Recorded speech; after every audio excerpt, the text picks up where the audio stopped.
it's me, Miss Schmidt again. This time I'm here to start your read aloud of The Tale of Despereaux. It's a fantastic book.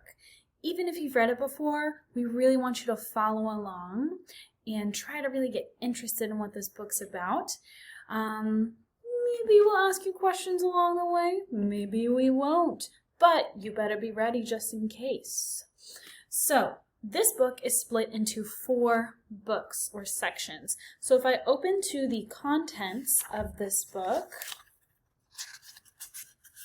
here it is, you'll see that there's book 1, or book the first is what they call it, book the second, book the third, book the fourth, and then the coda at the end. So all of these we are splitting amongst the 4th grade teachers. So that means I'll be reading a part, Mr. Hopkins will read a part, and Miss Corbin will read a part. So all of us are going to read this book to you. Mine just comes first. Oh, exciting. Okay, so we are really going to dive into this book. We're going to use different voices. We're going to make it fun and exciting, and you're going to love it. Trust me, you will love it. Or else. No, just get into it. Just love it. Okay. Here we go. The Tale of Despereaux, written by Kate DiCamillo and illustrated by Timothy Basil Ehring. Blank page. Oh, title page. The Tale of Despereaux, being the story of a mouse, a princess, some soup, and a spool of thread. Here are the contents I talked about earlier. Book the first, A Mouse is Born. Book the second, Chiaroscuro. Book the third, Gore, The Tale of Maigre-Sal. Book the fourth, Recalled to the Light, and the coda. The world is dark, and light is precious. Come closer, dear reader. You must trust me. I am telling you a story. Book the first, A Mouse is Born.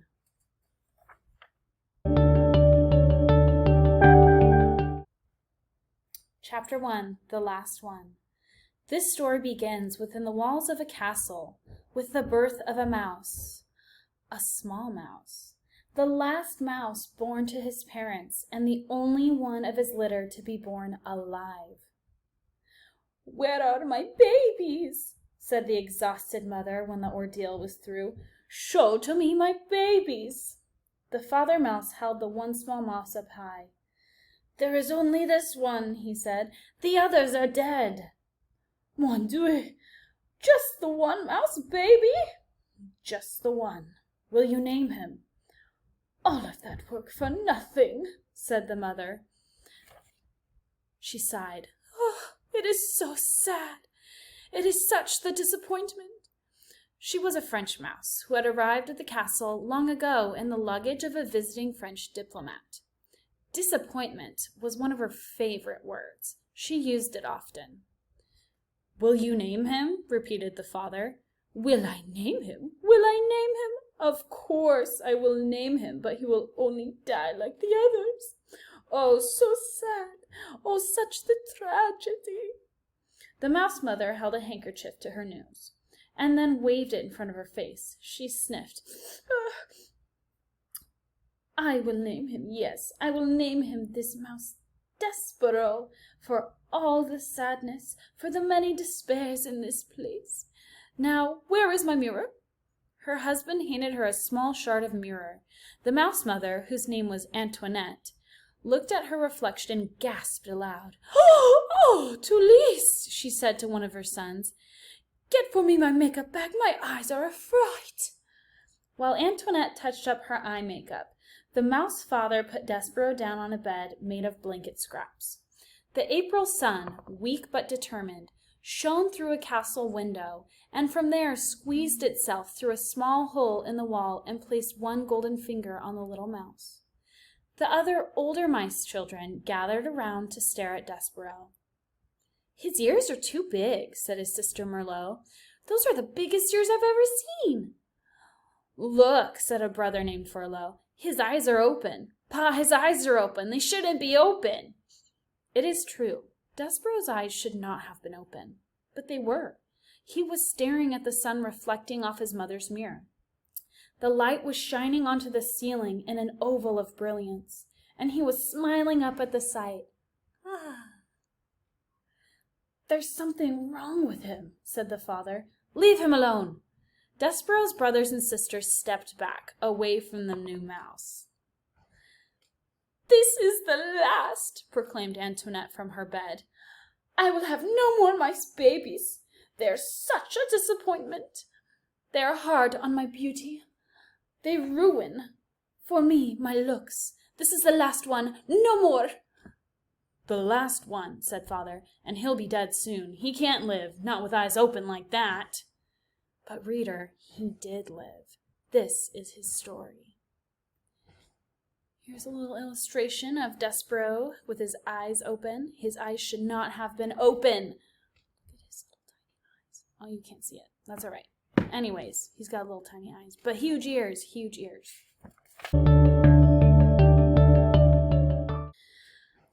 Chapter 2. Such a disappointment.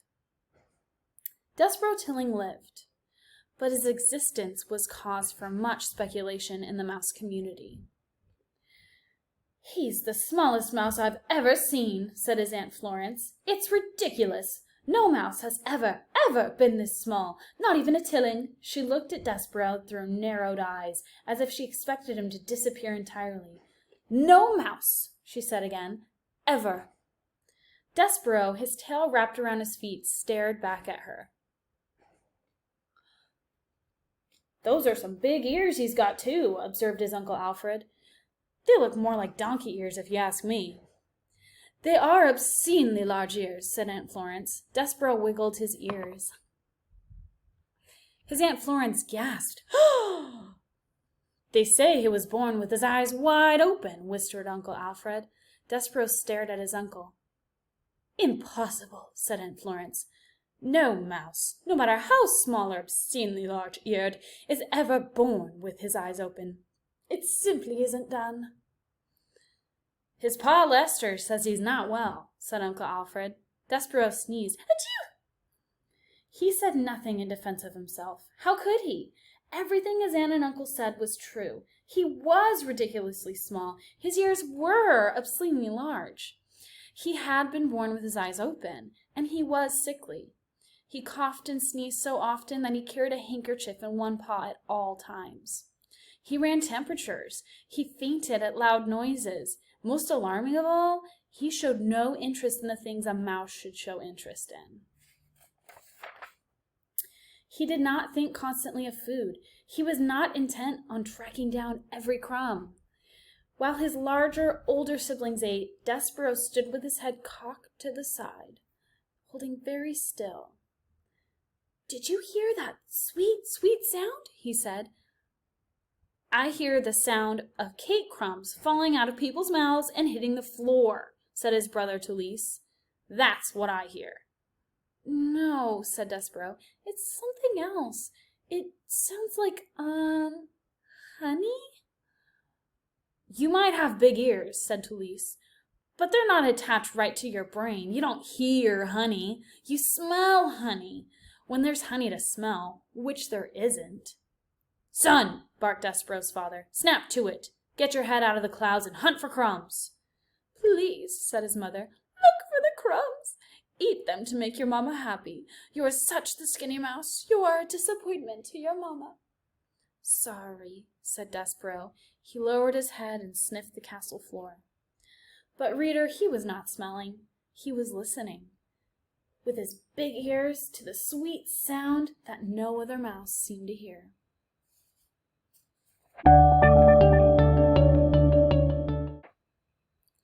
Chapter 3. Once Upon a Time. Despereaux's siblings tried to educate him in the ways of being a mouse. His brother Furlough took him on a tour of the castle to demonstrate the art of scurrying. "Move side to side," instructed Furlough, scrabbling across the wax castle floor. "Look over your shoulder all the time. First to the right, then to the left. Don't stop for anything." But Despereaux wasn't listening to Furlough. He was staring at the light pouring in through the stained glass windows of the castle. He stood on his hind legs and held his handkerchief over his heart and stared up, up, up into the brilliant light. "Furlough," he said, "what is this thing? What are all these colors? Are we in heaven?" "Cripes!" shouted Furlough from a far corner. "Don't stand there in the middle of the floor talking about heaven. Move! You're a mouse, not a man. You've got to scurry." "What?" said Despereaux, still staring at the light, but Furlough was gone. He had, like a good mouse, disappeared into a hole in the molding. Despereaux's sister Merlot took him into the castle library, where light came streaming in through tall, high windows and landed on the floor in bright yellow patches. "Here," said Merlot, "follow me, small brother, and I will instruct you on the fine points of how to nibble paper." Merlot scurried up a chair, and from there hopped onto a table in which there sat a huge open book. "This way, small brother," she said as she crawled onto the pages of the book, and Despereaux followed her from the chair to the table to the page. "Now then," said Merlot, "this glue here is tasty, and the paper edges are crunchy and yummy, like so." She nibbled at the edge of a page and then looked over at Despereaux. "You try," she said. "First a bite of some glue, then follow it with a crunch of the paper.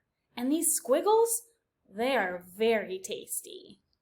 Despereaux looked down at the book, and something remarkable happened. The marks on the pages, the squiggles, as Merlot referred to them, arranged themselves into shapes. The shapes arranged themselves into words, and the words spelled out a delicious and wonderful phrase, "Once upon a time." "Once upon a time," whispered Despereaux. "What?" said Merlot. "Nothing." "Eat," said Merlot. This is Despereaux whispering about once upon a time. "I couldn't possibly," said Despereaux, backing away from the book. "Why?" Said Despereaux, "it would ruin the story." "The story? What story?" Merlot stared at him. A piece of paper trembled at the end of one of her indignant whiskers. "It's just like Pa said when you were born. Something is not right with you." She turned and scurried from the library to tell her parents about this latest disappointment. Despereaux waited until she was gone, and then he reached out and, with one paw, touched the lovely words, "Once upon a time." He shivered. He sneezed. He blew his nose into his handkerchief. "Once upon a time," he said aloud, relishing the sound, and then, tracing each word with his paw, he read the story of a beautiful princess and the brave knight who serves and honors her. Despereaux did not know it, but he would need, very soon, to be brave himself. Have I mentioned that beneath the castle there was a dungeon, and in the dungeon there were rats, large rats, mean rats. Despereaux was destined to meet those rats. Reader, you must know that an interesting fate, sometimes involving rats, sometimes not, awaits almost everyone, mouse or man, who does not conform.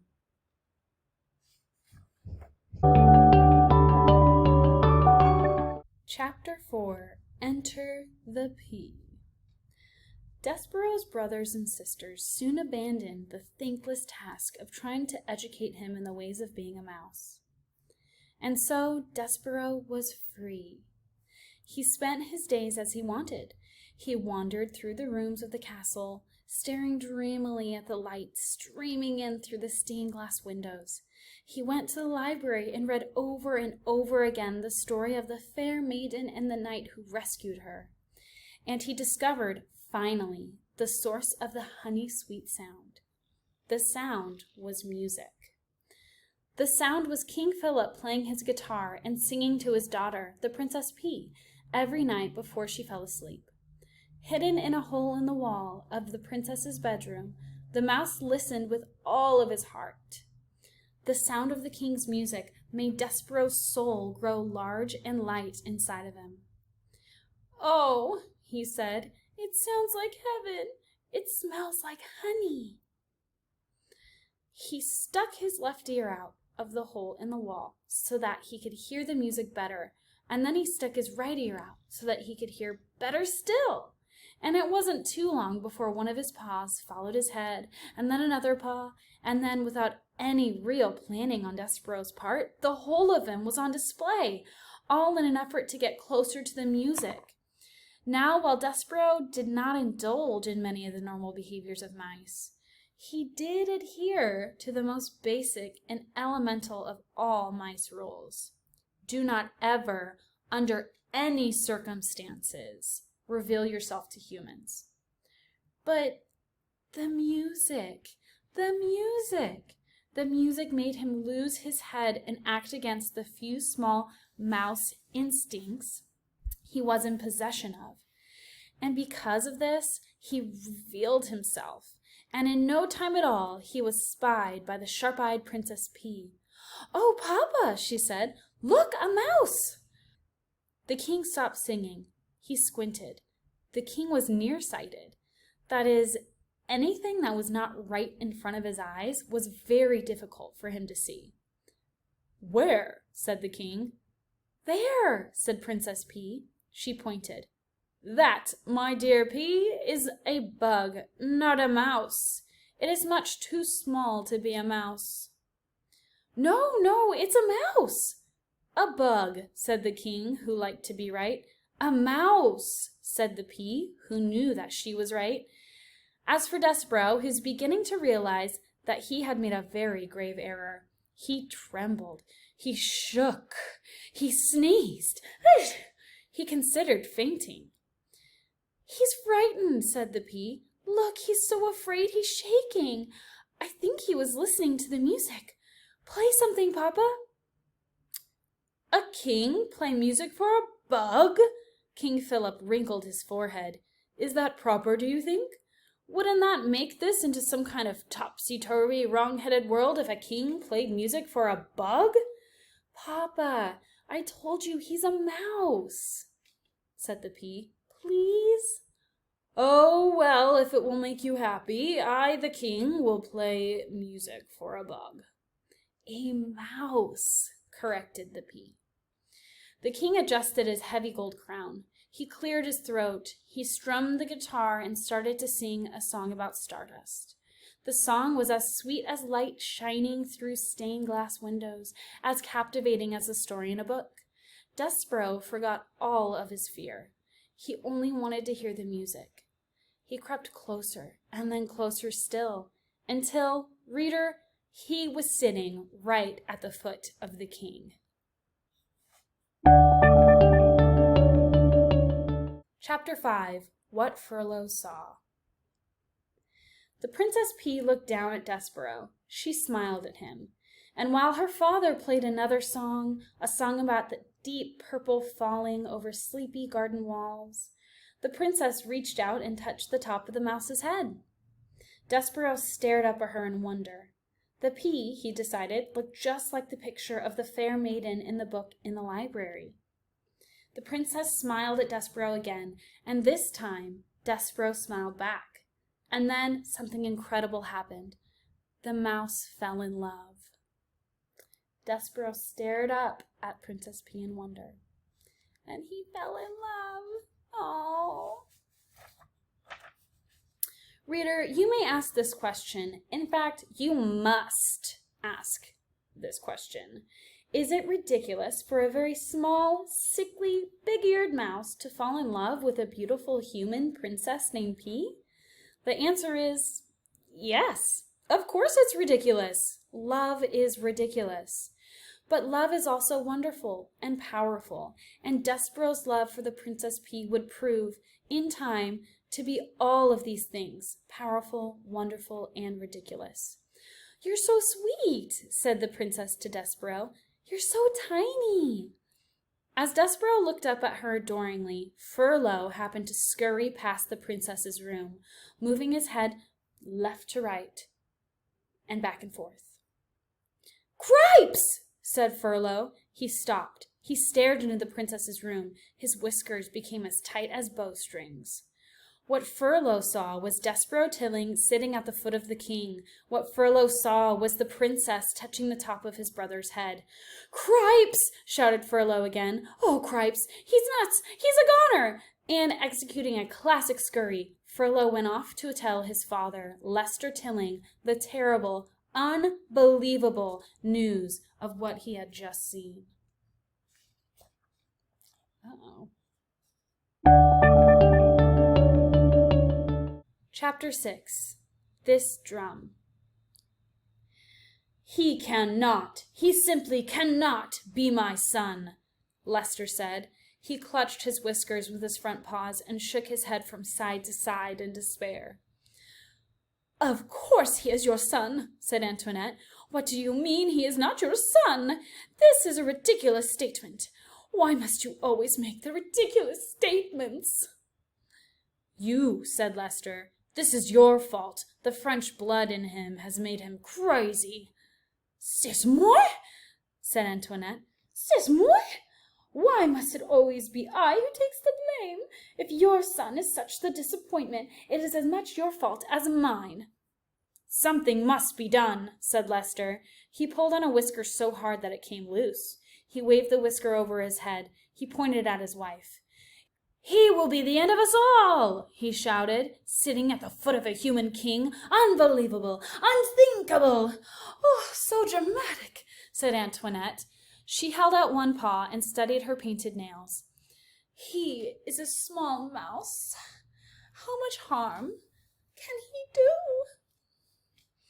"If there's one thing I've learned in this world," said Lester, "it is that mice must act like mice, or else there is bound to be trouble. I will call a special meeting of the Mouse Council. Together we will decide what must be done." "Oh," said Antoinette, "you and this Council of the Mouse, it is a waste of time in my opinion." "Don't you understand?" shouted Lester. "He must be punished. He must be brought up before the tribunal." He pushed past her and dug furiously through a pile of paper scraps until he uncovered a thimble with a piece of leather stretched across its open end. "Oh, please," said Antoinette. She covered her ears. "No, not this drum of the Council of the Mouse." "Yes," said Lester, "the drum." He held it up high above his head, first to the north, then to the south, and then to the east and the west. He lowered it and turned his back to his wife and closed his eyes, took a deep breath, and began to beat the drum slowly, one long beat with his tail, two staccato beats with his paws. Boom, tat-tat, boom, tat-tat, boom, tat-tat. The rhythm of the drum was a signal for the members of the Mouse Council. Boom, tat-tat, boom, tat-tat, boom. The beating of the drum let them know that an important decision would have to be made, one that affected the safety and well-being of the entire mouse community.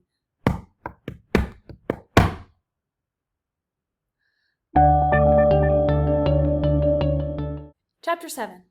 A Mouse in Love. And what was our own favorite member of the mouse community doing while the sound of the Mouse Council drum echoed through the walls of the castle? Reader, I must report that Furlough had not seen the worst of it. Despereaux sat with the princess and the king and listened to song after song. At one point, gently, oh so gently, the pea picked up the mouse in her hand. She cupped him in her palm and scratched his oversized ears. "You have lovely ears," said the pea to him. "They are like small pieces of velvet." Despereaux thought that he might faint with the pleasure of someone referring to his ears as small and lovely. He laid his tail against the pea's wrist to steady himself, and he felt the princess's pulse pounding of her heart, and his own heart immediately took up the rhythm of hers. "Papa," said the pea when the music was over, "I'm going to keep this mouse. We are going to be great friends." The king looked at Despereaux cupped in his daughter's hands. He narrowed his eyes. "A mouse," he muttered. "A rodent." "What?" said the pea. "Put it down," the king commanded. "No," said the pea, who was a person not at all used to being told what to do. "I mean, why should I?" "Because I told you to." "But why?" protested the pea. "Because it's a mouse." "I know. I'm the one who told you he was a mouse." I wasn't thinking, said the king. Thinking of what? Your mother, the queen. My mother, said the pea sadly. Mice are rodents, said the king. He adjusted his crown. They are related to rats. You know how we feel about rats. You know of your own dark history with rats. The pea shuddered. But Papa, she said, he is not a rat. He's a mouse. There's a difference. Royalty, the king said, has many responsibilities, and one of them is not becoming involved personally with even the distant relatives of one's enemies. Put him down, Pea.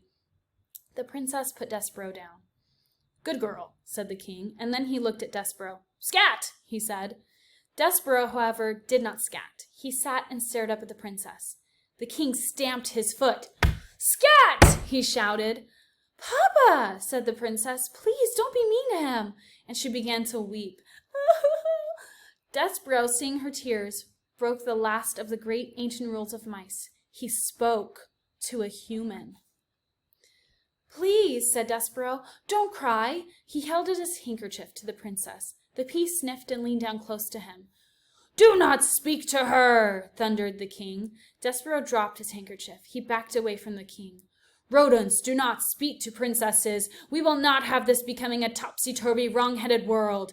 There are rules. Scat, get lost, before my common sense returns and I have you killed. The king stamped his foot again. Despereaux found it alarming to have such a big foot brought down with so much force and anger so close to his own small head. He ran toward the hole in the wall. But he turned before he entered it. He turned and shouted to the princess, My name is Despereaux! Despereaux, she said. I honor you, shouted Despereaux. I honor you was what the knight said to the fair maiden in the story that Despereaux read every day in the book in the library. Despereaux had muttered the phrase often to himself, but he had never before this evening had occasion to use it when speaking to someone else. Get out of here, shouted the king, stamping his foot harder and harder still, so it seemed as if the whole castle, the very world, were shaking. Despereaux ran into the hole, and from there he looked out at the princess. She had picked up his handkerchief, and she was looking at him, right directly into his soul.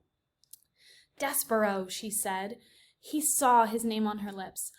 I honor you, whispered Despereaux. I honor you.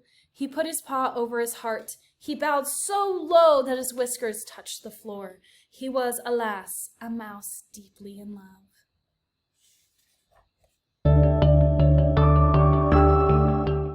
Chapter 8. To the Rats. The Mouse Council, 13 honored mice, and the one most very honored head mouse, heeded the call of Leicester's drum and gathered in a small, secret hole off King Philip's throne room. The 14 mice sat around a piece of wood balanced on spools of thread and listened in horror while Despereaux's father related the story of what Furlough had seen. At the foot of the king, said Leicester. His finger right on top of his head, said Leicester. He was looking up at her, and it was not in fear. The Mouse Council members listened with their mouths open. They listened with their whiskers drooping and their ears flat against their heads. They listened in dismay and outrage and fear. When Leicester finished, there was a silence, dismal and deep. Something, intoned the most very honored head mouse, is wrong with your son. He is not well. This goes beyond his fevers, beyond his large ears and his lack of growth. He is deeply disturbed. His behavior endangers us all. Humans cannot be trusted. We know this to be an indisputable fact. A mouse who consorts with humans, a mouse who would sit right at the foot of a man, a mouse who would allow a human to touch him. And here the entire Mouse Council indulged in a collective shiver of disgust. Cannot be trusted. That is the way of our world. Fellow mice, it is my most fervent hope that Despereaux has not spoken to these humans, but obviously we can assume nothing, and this is a time to act, not wonder. Lester nodded his head in agreement. And the 12 other members of the Mouse Council nodded their heads too.